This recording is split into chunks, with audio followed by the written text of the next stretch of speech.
If you are new to my channel and you've never been around for any of my Christmas decorate videos, you are in for a treat because I truly go all out in every room of my house and I do something different in every room and every single year. I've never done the same thing twice. So this year I have some different themes in my mind that I want to try and pull off. So in the dining room here, where I'm at right now, it's going to be a lot of reds, still very old world. Yeah, I'm just picturing reds. The walls are green, the ceilings are green, everything in here is green. So we are gonna just punch it up with just gorgeous Christmas reds.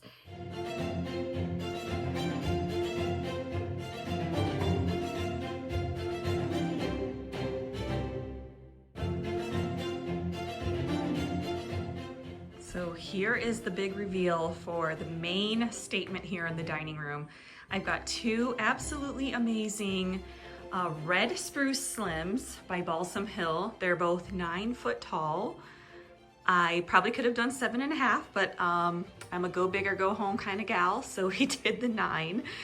But they're just beautiful. I have not fluffed them or anything yet, so let me just take you in and show you what they look like right out of the box. Now, what I liked about this particular tree style was all of the twiggy branches that you have to work with. So if you love to hang a lot of ornaments or even tuck things, it doesn't have that density where you're not gonna see your decorations on it. So I always look for trees that have this feature. The wispier, twiggy branches that stick out at different lengths, and that way I can really play with decor and it's not gonna get lost on the tree. Now, even though they are more sparse as far as that's concerned, you've got the nice trunk, so the trunk isn't like an ugly plastic look to it. It's got a more realistic look, but it's all the Real Touch branches. And then I've got the clear fairy lights on here. I don't have them plugged in yet, but I think these are gonna be just amazing. And I'm going to dress them up with tons of red.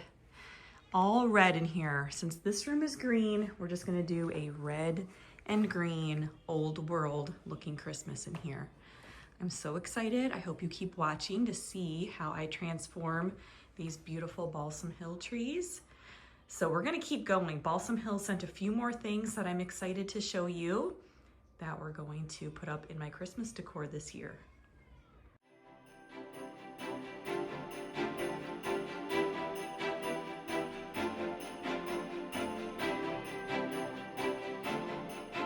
What I like about Balsam Hill trees is they don't really need that much fluffing. No, not at all.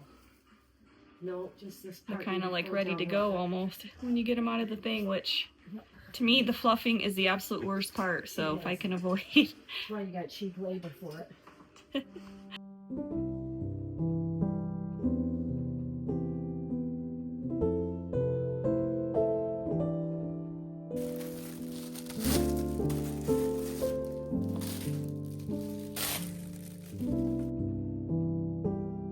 So my biggest tip for using picks is to make sure you're spreading them all out. Usually picks like this are going to be all individually wired, so you can really work with and manipulate them. So you want to spread them out so they're a lot fuller and they're going to go a lot further in your tree. You also want to kind of almost bend them up a little bit so that when you stick them in your tree, you can see them better.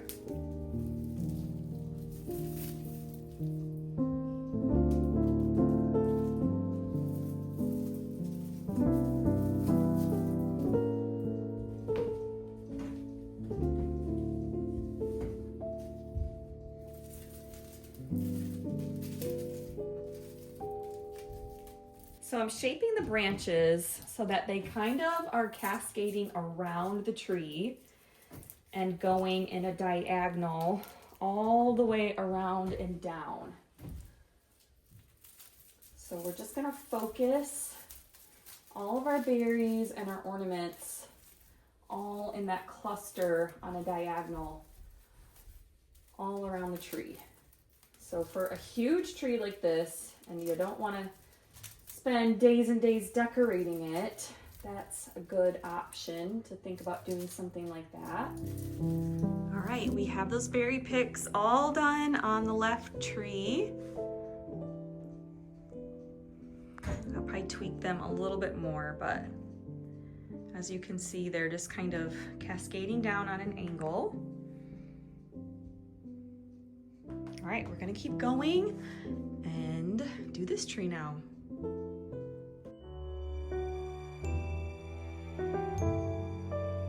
There's still tons more Christmas decorating to come in this video, so don't click away yet.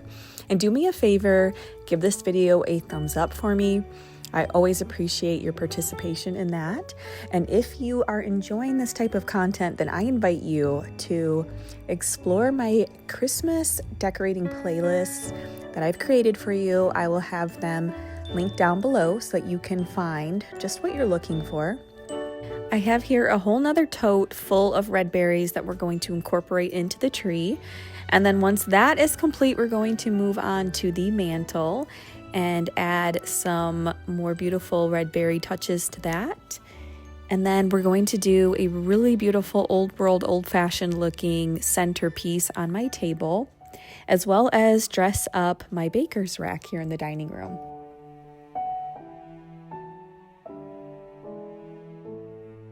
We're layering all different berries. I've got like 4 different berry picks here, so we have all different textures and colors of berries. So it's gonna create a lot of nice movement in the tree.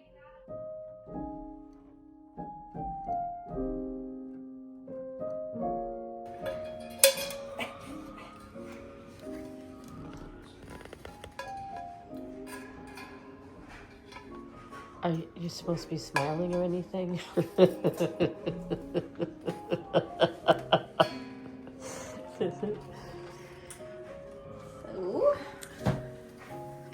should it be like right in the middle or up a little higher? I think right in the middle looks good. Should I do a little screw or no? I just do a little tiny nail and tack it up inside of the hole there. Yeah, so that it's less obvious. Lower the bottom crack. Yeah. Don't you think? Is that gonna be centered? Oh, it should be centered. If you're trying to center it, you gotta go from that top to that. Yeah.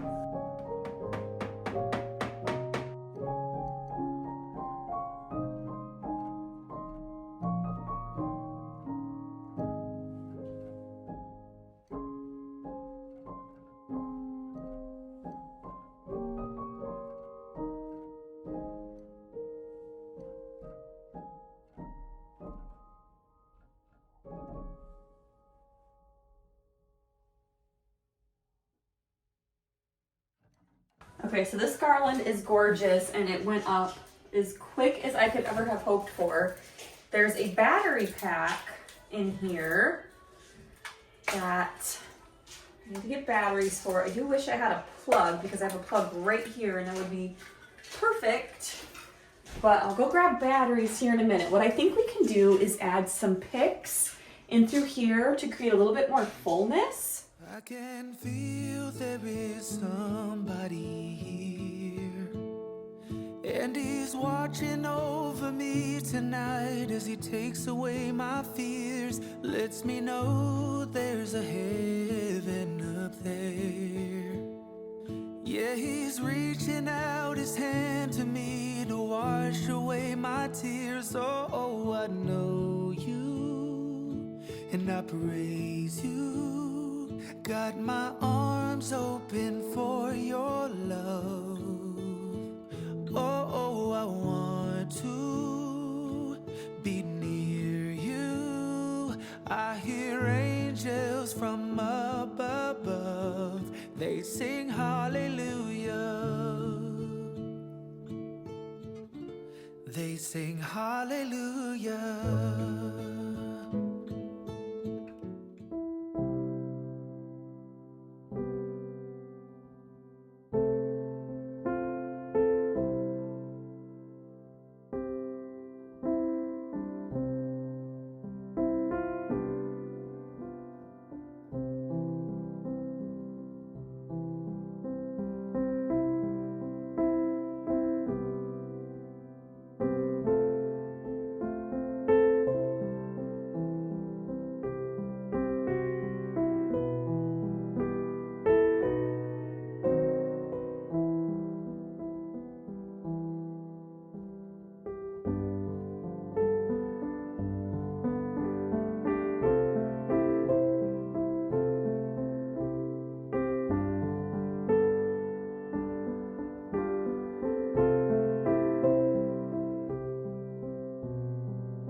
All right, let me show you what I collected for my kitchen Christmas decor inspiration.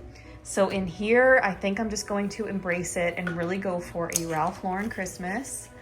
Now, I already did that last year in my living room.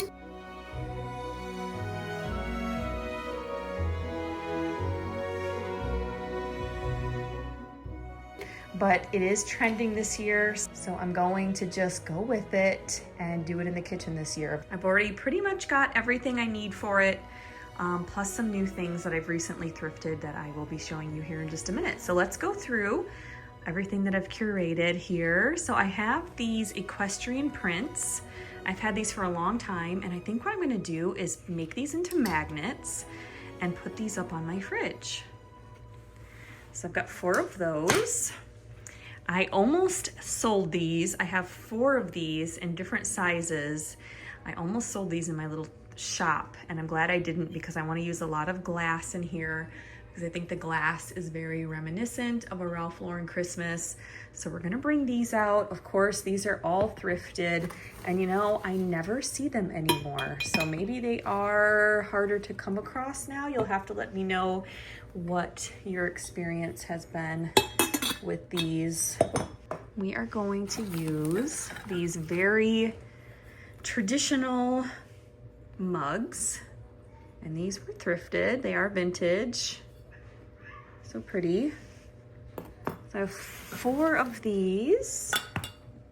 Okay, of course, we are going to bring out the tartan plaids, and this is perfect because this tartan plaid in particular has a lot of deep blue in it, and that's going to be perfect in here because I still like to keep some of my blue and white stuff up.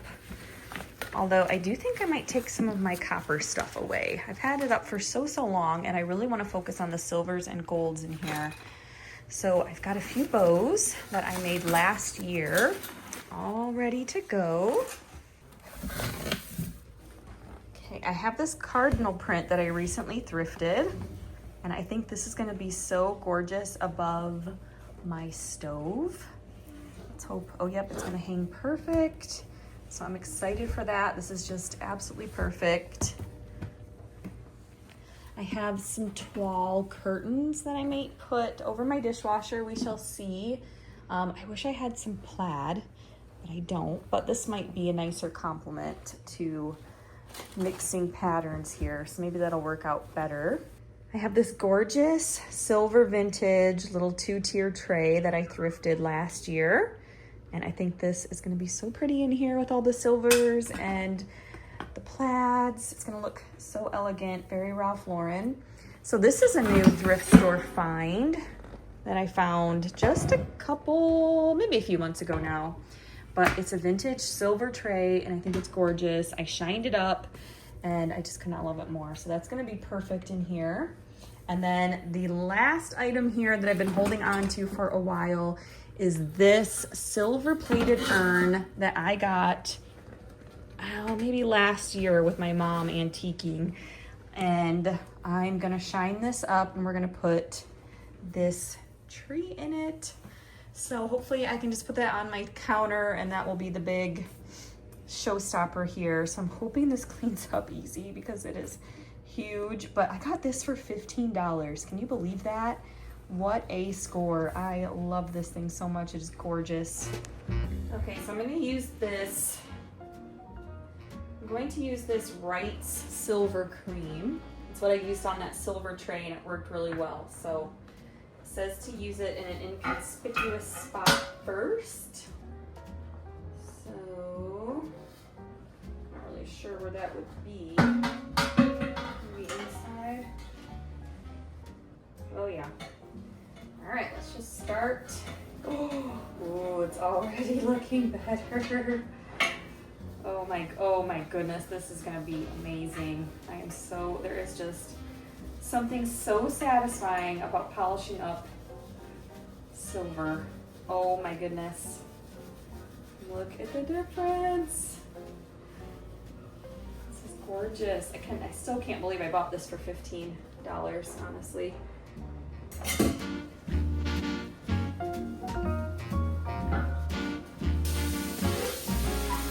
Oh my goodness, it's absolutely gorgeous. This is so satisfying. I prefer doing this over, I think, scrubbing copper or brass for sure. Because, wow, just what a difference that makes. Well, I don't think I've ever seen anything quite so beautiful. Look at how that shined up. That is just absolutely stunning. I love this so much. I am definitely an all about the silver shine kind of girl. I know a lot of people like to leave it tarnished, but not me, because it is just like in its glory right now. There's just nothing more beautiful than that sparkle and shine. It's like a diamond. Anyway, I've been thinking about using this piece for almost a year now, so I'm so excited that I finally get to pull it out and share it with you all and transform it and restore it back to its glory.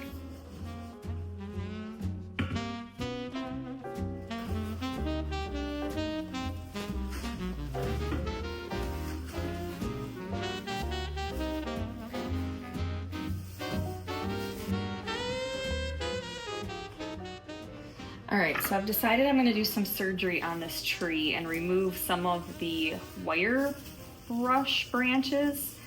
It's just too full for my liking. Now I have to be careful because there are lights strung on this.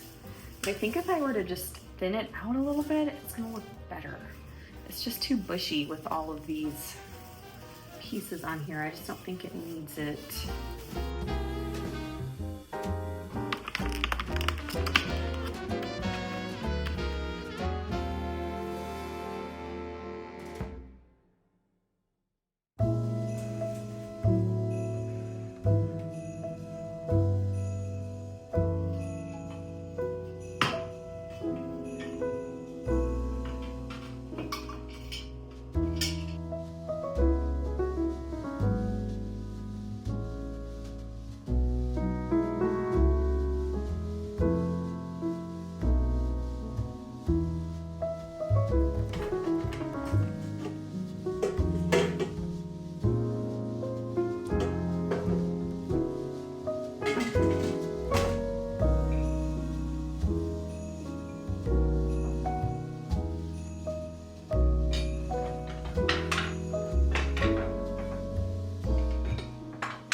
So here's what we're gonna do. I got these wooden dowel rods painted with the gold.